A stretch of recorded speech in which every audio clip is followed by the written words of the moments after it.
Welcome back to another episode of Black Tea. This is that podcast that is all about Black women in advertising, presented by Muse by Cleo. Like always, I'm your host, honored to be here. My name is Michelle Lawrence, and today I am psyched to be here with Tracie Roberson. Welcome, Tracie. Hi, thank you so much for having me. I'm really excited to be here. Of course. Please do tell the people what you do and where you're based. I am a creative director over copy, and I'm based in kind of two places because I just turned into a little snowbird. So half of the year I'm in Chicago, and the cold times in Chicago, I'm in Atlanta. Oh, okay. Hey. Yeah. I didn't even know that. I happen to have on my shirt. Just so people know, the T is silent. It's just here so that you understand what we're talking about, but we don't pronounce it. It's Atlanta. That's Atlanta. How it goes. Well, that is serendipitous, and I'm glad to hear it. I am curious about Chicago a little bit, and because I love that city, I think it's so cool. I have some there, and I'm wondering, what effect does Chicago have on your creativity when you're not running away from the snow? Well, in the warmer months, Chicago is it's so alive, man. It really just gets you going. And one thing that I really do love about Chicago is a lot of the I call them Blacktivities. Yeah. Because there's just so many things that Black people do. There's all of these like festivals and sort of just block parties and stuff like that. And it is, that city, it really does have a hold on my heart. That's why I can't just move to Atlanta. I have to like keep my place there and just come to Atlanta in the winter, because wintertime is no.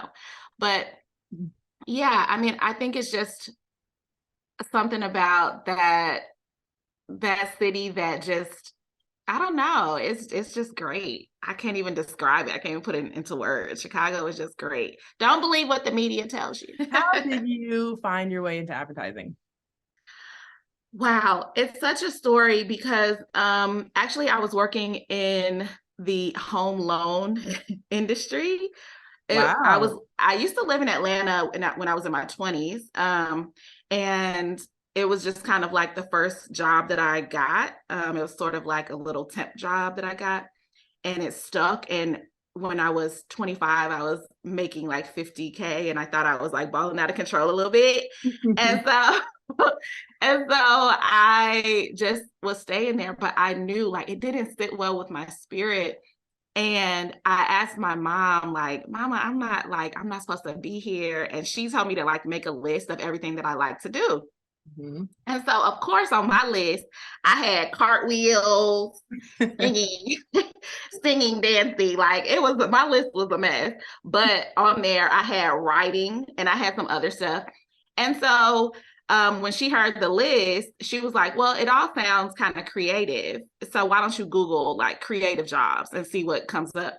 And so I Googled creative jobs and I bought an ebook. I'm telling my age right here because a what? Yes, an ebook. An ebook. And then the first site that I came across, it was called fabjob.com or something like that. Okay. And I think they had their jobs listed in alphabetical order. And the first job on the list was advertising copywriting. And I clicked it and it had like this little questionnaire. It was like, do you think you're funny? I was like, yeah. And, it's like, do you like to write? I was like, I do. And, I had filled out the questionnaire and I was like, this might be a good fit. Yeah. And at the time I was living in Atlanta, and in the ebook that I bought, it had two schools that were in Atlanta. And I was like, oh, okay. Like, I think I can quit this job and start ad school. So that's exactly what I did. I quit my job and I actually started at Portfolio Center, which is now Miami Ad School. Mm-hmm. But after about a year at PC, I transferred to the Creative Circus because I felt like they had more of a copywriter track. Okay. PC was more for like design and stuff like that. It's excellent school, it just wasn't super focused on copy at the time. And so yeah, I went into it. I knew nothing. My undergraduate degree is in broadcast journalism. I thought I was going to be like the next Oprah. Mm-hmm. And that was like my dream since I was like, maybe 13, 12 or 13 or something. But when I worked in broadcasting, I hated it. And so it was kind of like a gut punch. Um, so I feel super blessed that I was able to stumble across advertising. But since I got into it, I do go back to high schools. I do a lot of like talks and stuff like that, because I just feel like not a lot of Black people know about it Yeah. as a career path and as a lucrative career path. Mm-hmm. Um, and I think a lot of people growing up, they say like, oh, I like what Nike does. I want to work at Nike. Mm-hmm. And so they really don't think about like the ad agency that's doing all the cool shit. Yeah. They just know, I like that Nike commercial. I think I should go work at Nike. And then so they get into the marketing path, and it's different. Yeah. And so I try my best to go to schools and, visit all the places to tell them about advertising. I love So that. yeah, that's really just how I got into it. It was kind of just a happy mistake, very felicitous, I guess. Yeah. I mean, very similar. I had a very similar path myself, except that my first job wasn't nearly as exciting. I was an art teacher because it was practical, and it was like, okay, what can you do with art? That's a steady job. Teacher. Definitely wasn't Yeah. 50K. Definitely wasn't balling out in any sense of the word. Right. For a few years, it was like, okay, how can I make actual money? Because this hurts. I'm tired of It eating. does. Um, so so you didn't like broadcast, but then cut to you doing your own new podcast, video podcast. How Yeah. about that full circle moment? You Tell me know, all it's about still that podcast. Yeah, so it's still in my spirit, I guess. But I've sort of always been a content creator. Back in my 20s, I was on YouTube for 5 years. I sort of just it's always been there. I'm just like an oversharer, and sharing with the internet is the easiest way to overshare. Um, so I thought, since I got laid off last year, I thought that it could be a good idea to start interviewing other people who have been laid off. Mm-hmm. And, on LinkedIn, they have this thing where you can declare yourself open to work, and it puts a little banner on your profile picture and stuff like that. And so I was like, I think that might be like a good name. Open to work, but I changed it to a little number 2 so they couldn't come for me. You know what I mean? Okay. But yeah, so I just sort of had the idea. I have all of these like random content ideas. I'm not very active on LinkedIn. Like before this, I wasn't very active on LinkedIn. And I was really nervous when I posted the first interview. I mean, when I posted my first episode, because I wouldn't consider myself to be quote unquote professional. You know what I mean? Mm-hmm. I'm just giving myself and who I am. I'm like a not so professional, I guess. Um, and so I was a little bit nervous because it could have flopped hard. And to put out something that's sort of creative, and you work in a creative industry, if it had flopped hard, I probably would have been like, nobody would want to hire me for anything creative, because they'd be like, oh, you're that girl that did that terrible show that one time. So I was really nervous about putting it out there, but people have been really receptive to it, and I'm really excited about what's to come. I have like a list of people who have signed up to want to be interviewed. Being laid off, it absolutely sucks, right? But when I have talked to some of my friends, it seems like everybody was worried that they weren't doing enough. Like I talked to some of my friends and I'm like, oh, so how are you going? Like, what's going on with you or whatever? Some of my laid off friends. and they're like, yeah, I just, I really don't feel like I'm doing enough. Like I'm doing well. Like personally, they think they're doing well, but professionally, they think they're not doing enough. Mhm. And after I talked to a couple of my friends who were giving me sort of that same vibe, I was like, you know what? We need to start talking more about this, because there's some kind of energy out there that people think that laid off people should be like hustle mentality, like all the time looking for work, updating my resume, updating my book, like getting new freelance. Like, it's just calm down. Okay. Take a breather. Because everybody ain't out here doing that. And I think it's important for us to like talk about it so that we don't feel this unnecessary pressure to perform even when we have been laid off from our jobs, So that's the reason why I wanted to start it, is just to sort of let people know that everybody's handling this differently, and that's okay. Mm-hmm. Yeah.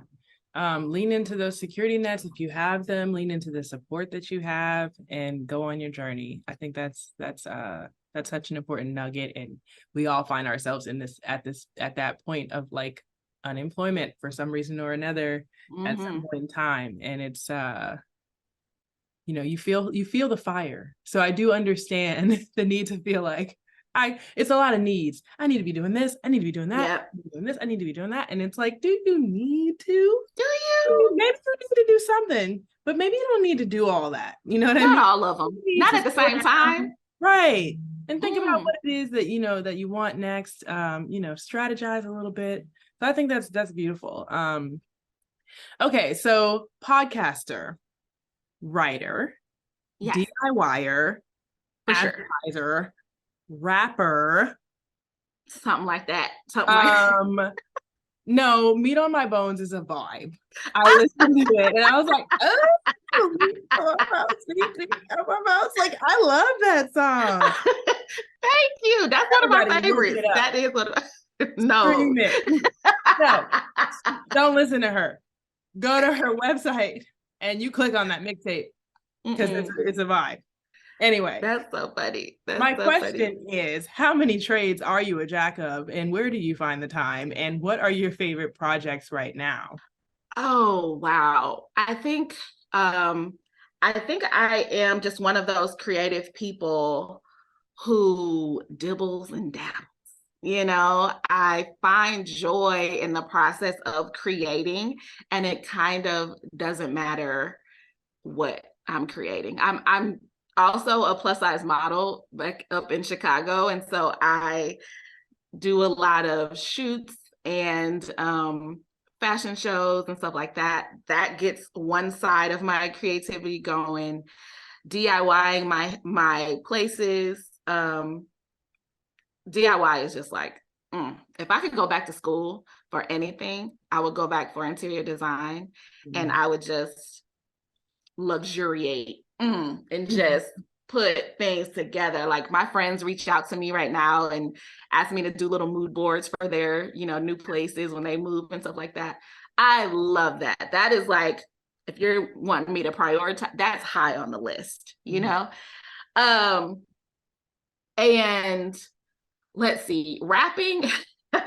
Rapping is something that I don't really do anymore, but that was sort of like it was sort of my claim to fame when I was on YouTube. I used to rap every Friday, and it was called the Friday Wrap Up. And yeah, so I had so many raps. It's funny because I still get like recognized from being on YouTube back in the day. Are you Tracie May? I am. It's very weird, because I guess it's good because maybe I look the same from, when I was in my 20s. Amen. Blessed. But yeah, I think overall, I just really do find joy in creating, period. And if somebody like has a project or something and they, reach out, it's like, oh, I could get excited about that. However, I have an issue with consistency. I briefly changed my major when I was in undergrad, when I was studying to become an art teacher. I changed my major to interior design for a semester. Mm. And I loved the craft of it. However, my school did not have the program. And I was just a little too pragmatic to be like, I'm going to change schools to another program and I might graduate a year later than I was very like On the path. by the book, on the path. Yeah. No, I already decided, so I'm doing it. And Yeah. so I missed out on that, but it is still a passion for me. I also have a problem habit forming, period. Good habits, bad habits. I can't form a habit. Like, I just can't form a habit. You know what I mean? Like, I'm all over the place. Like, I have a guitar that I like used to be really into, don't know a single song now. I got into like film photography and stuff in high school and college. Don't do that anymore. It's just like piano. There was like a moment. Visual art is a constant, but it also ebbs and flows in terms of how much I get to it. Spoken word poetry, I used to do open mics and stuff. So things are just, the creativity is, there's a smattering of it, but it is very hard to be like, this is my thing now, because it does feel like work. Even this podcast, y'all, I'm gonna be real with y'all. Okay, I do this for free 99, and sometimes I don't feel like it. I know that right now you are in a period where you're freelancing, you're not anywhere permanently, but you have had quite the advertising career already. So I would love to know, what is the career goal that you set for yourself and that you have already achieved? Right. So it's kind of weird because when I was starting out in advertising, like I said, I really didn't know anything about advertising. I'm not one of those like ad nerds or anything like that. I got hired at RGA New York, and I moved to New York straight out of ad school. Like, I literally graduated on a Saturday and started on Monday at RGA New York. And I'm from Mississippi, so it's a little bit of a little culture shocky there. But I wanted to just keep doing creative work. And so I never had the goal of upper management. I never wanted that for myself. And so when I reached senior copywriter status, I sort of just chilled there. I was like, y'all could give me a raise, but I don't need the promotion. And I was kind of holding myself back until I did the 3% conference in 2018. I was a senior copywriter on the stage with Shannon Washington and Candace Queen and Della Matthew. And it was actually my first time in real life meeting a Black creative director, female creative director. And I had never met a Black female creative director before. And so it just didn't seem like it was something that was for me. And so, but when I met them and I talked to them, we chatted backstage. We actually had a phone call before our panel, and we talked a little bit about like, the ups and downs and all the stuff that they do. I was like, well, maybe this is what I should do, because I kind of felt empowered at that moment to be the person that I did not see in my career growing up. So I guess that's when I had my first goal in my career, to be a creative director. And I sort of just went straight into it because I left Leo Burnett, which I was at Leo Burnett at that time. And I went to a startup, an advertising tech startup called VidMob, and I was a creative director there. So I went from senior copywriter to creative director. Okay. Yeah, I skipped over the ACD thing, but I was a senior copywriter for 5 years. So basically, I'd done all the ACD stuff. I just didn't have the title because I didn't want it. I thought I didn't want it. So being a creative director, I will say that it has definitely opened up the way that I'm able to communicate and teach for the younger creatives I also, every year, I try to sign up to be a mentor at somebody's program.